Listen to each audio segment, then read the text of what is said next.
আসসালামু আলাইকুম। আশা করি সবাই ভালো আছেন। ঈদের অনেক অনেক অনেক শুভেচ্ছা। ঈদ মোবারক। আশা করি সবার ঈদ খুব ভালো কেটেছে। কার কীরকম ঈদ কাটলো, কে কোথায় ঈদ কাটাচ্ছেন, কী কী পড়েছেন, কে কী রান্না করেছেন, কার কীরকম ভালো কেটেছে, খারাপ কেটেছে, সব ধরনের গল্প আমি কমেন্টের মাধ্যমে শুনতে চাই। আমি আমার ছোট্ট একটা ঈদ ব্লগ নিয়ে আজকের আয়োজনটা তৈরি করেছি। আমি লাচ্চা সেমাই তৈরি করেছি। আমি আজকে গুড় দিয়ে লাচ্চা সেমাই তৈরি করেছি। আমি জানি না কেউ গুড় দিয়ে কখনো লাচ্চা সেমাই তৈরি করে খেয়েছেন কি না, কিন্তু খুব মজা হয় কিন্তু। আমি ১ কাপের মতো গুড় ১.৫ কেজি দুধের ভেতরে মিক্সড করেছিলাম। খুব ভালোভাবে দুধটা জাল করে আমি কমিয়েও নিয়েছি। ঘিয়ে আমি বাদাম, কিশমিশ, কাজু বাদাম এবং কাঠবাদাম আমি খুব ভালোভাবে ম্যাশ করে নিয়েছিলাম। আমি কাটিনি, যেহেতু আমি সবসময় বলি আমি চিটিংবাজে রান্না করি, সো আমি ম্যাশ করে নিয়ে ক্রাশ করে নিয়েছি আর কিশমিশ ভেজে নিয়েছি।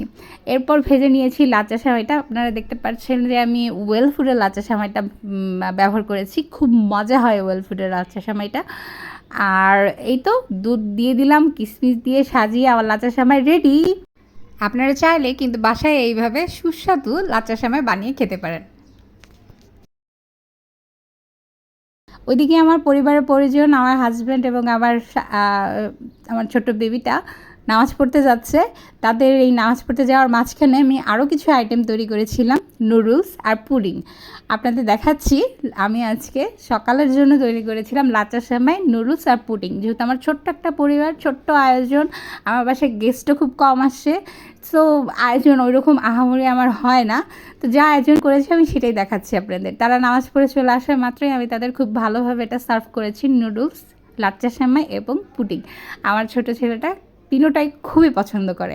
আমার মেইনলি বেশিরভাগ রান্নাই হয়ে থাকে আমার হাজব্যান্ড এবং আমার ছোট ছেলেটার পছন্দে। লাঞ্চে তৈরি করেছিলাম খিচুড়ি এবং দেশি মুরগি। এই তো, সবাইকে ধন্যবাদ আমার ভিডিও দেখার জন্য।